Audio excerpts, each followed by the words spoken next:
I'm just Lisa.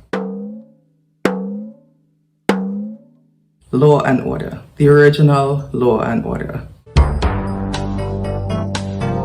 It's actually available on Amazon for purchase or on the NBC streaming service Peacock. I don't know if you can get that in Trinidad.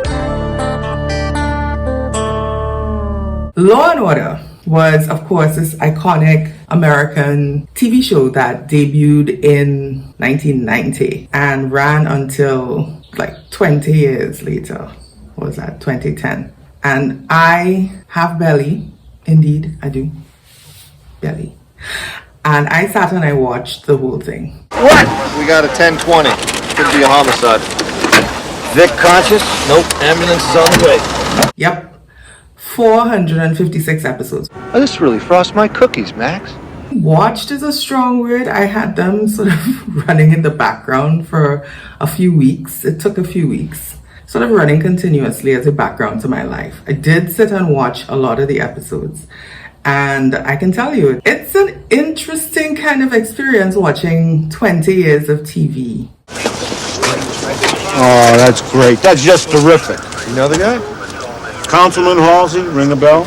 Like 20 years of change. It's a whole generation. Ooh, they try to get close to you, looking for anything that they can get 500 words out of you. 99% of them don't care about you, the case, or who they hurt. They just want to sell papers. So Law and Order was created by this guy called Dick Wolf and went on to spawn Law and Order SVU, which is the most famous and still on. There's Criminal Intent, Trial by Jury, there's Law and Order UK, there was Law and Order LA. So it was just like this hydra-headed thing. But I watched the original series, the original one. And what it is a basic, easy setup. A pair of detectives working in a Manhattan precinct investigate serious crimes.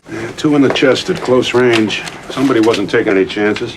There's usually some kind of red herring thrown in there. So like a suspect who you think, oh, that must be the suspect. It's totally not the suspect. What do you got? Old rumors. That's great. What kind? And of course, the one who looks like innocent and sweet is actually, the murdery one. Hello, Mr. Tatum. And then once they've established the evidence to some degree, they then send the evidence to the district attorney to prosecute. Homelessness may be the greatest tragedy of our time, but I don't think the cure is allowing a convicted felon to wander the streets, and I'm sure the court will agree with me. You've got a tough job defending a patently unconstitutional search. So the first part is detective work, basic police procedural, and the second part is a legal procedural. And of course that hits two sweet spots for me because I love a legal procedural. Well, then maybe you can tell us, Mr. Baylor, what happened to your license to practice law? Objection, irrelevant. What's your credibility, Your Honor? Answer the question. And I love a police procedural. A lot of papers on the floor, but nothing much in the middle. So what do? Have a fight? Take a break for a snack? And then switch to the other side here? Over the 20 years, it became almost like you had to do it, like a Hollywood rite of passage in order for you to have a TV or film career, that you had to appear on a Law and Order show. And so, there have been these amazing guest stars. If you watch the original Law and Order, you might see Ellen Pompeo and Chandra Wilson. If you're a TV person, those are two of the leads from Grey's Anatomy. And they're both there as these sweet, baby-faced innocents. It's adorable. Chandra Wilson plays a witness, a terrified witness, as I believe. She was very small, she is a very small person, but she was very young at the time. How was I supposed to know? Adorable. Oh. On the other hand, that sweet baby-faced Ellen Pompeo plays a psychotic rapist murderer. A really interesting character, plays it perfectly. They think Daddy's responsible.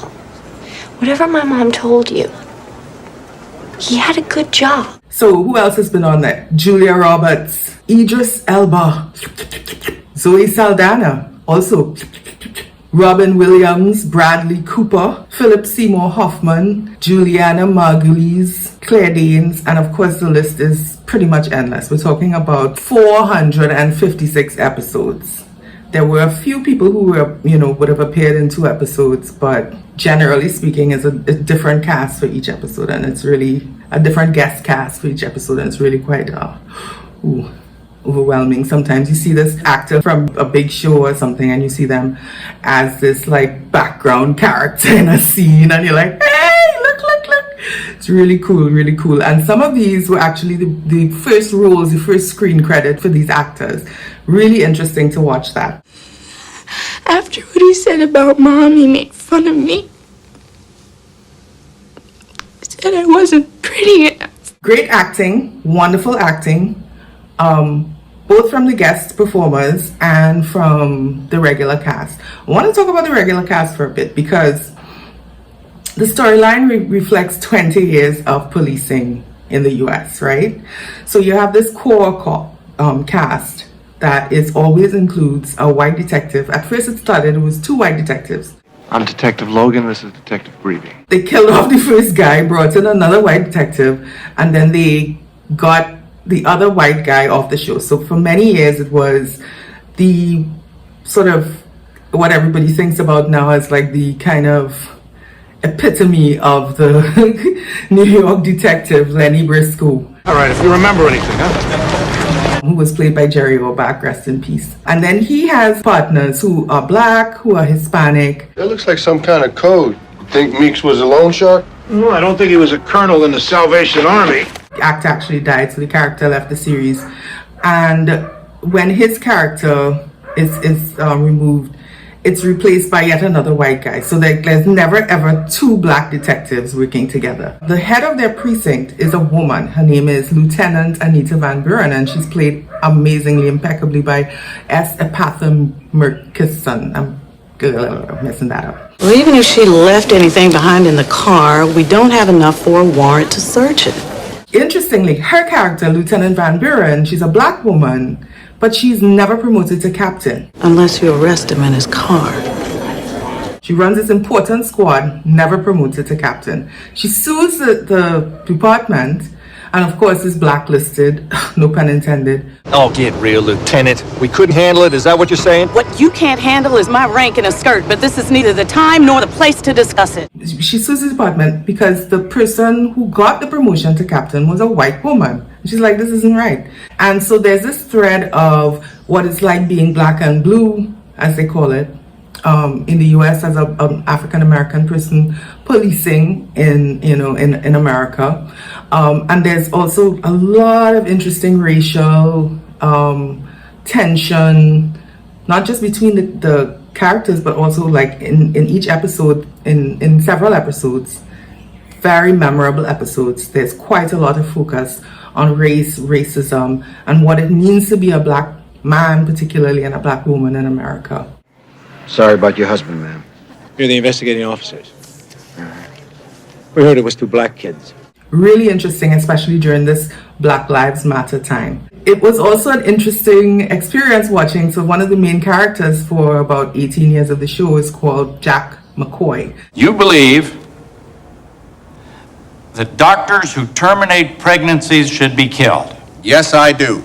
And he's this like tough Chicago Irish, father was a cop, blah, blah, blah. He's the executive ADA. And your reasons for doing this are grounded in the Bible? Yes. Do you do everything that the Bible tells you? I try to. Well, do you keep slaves? And he has a succession of skinny, pretty female ADAs. He's actually had a relationship with one of them in the show. And he tells her, Leo, I sleep with my ADAs. I'll get slammed on appeal. Still worth taking a shot. Wow. Looking at where we are in 2020 and looking at this kind of storyline and the development of that storyline, it really took me aback. In fact, it took me back to the 90s, which is, the value of rewatching this kind of show. It's like an archive of society and how societies develop. You've stopped attending our annual fundraiser. Defending the Nazis is Skokie. Just didn't sit right with me. Our only client is the U.S. Constitution, you know that. Some of the legal problems that they dealt with in the show were things like child marriage, plural marriage, gay adoption. Well, wait, let's just back up a couple of steps. My business is adoptions. I help my clients find these girls. Interracial adoption, celebrity adoption, immigration, the relationship between the justice system and the military in America, particularly during wartime, because remember during that 20-year span, a lot of time America spent at war, not on its own home ground, but war, on terror. So we saw the development in the series of Homeland Security and, some of the shadier legal practices there. Anyway, I could go on and... That means you have no defense. If Mr. McCoy is willing to offer you any kind of plea bargain, I suggest you take it. I love the show. I strongly recommend it, even if you don't want to sit and watch, 20 years of TV. You can look up a couple of really interesting episodes. Definitely look up the one with Ellen Pompeo. I am sorry. And if I could have changed anything, I would have. She's crazy. Oh, really? In your opinion? So, Just Lisa says, watch Law and Order.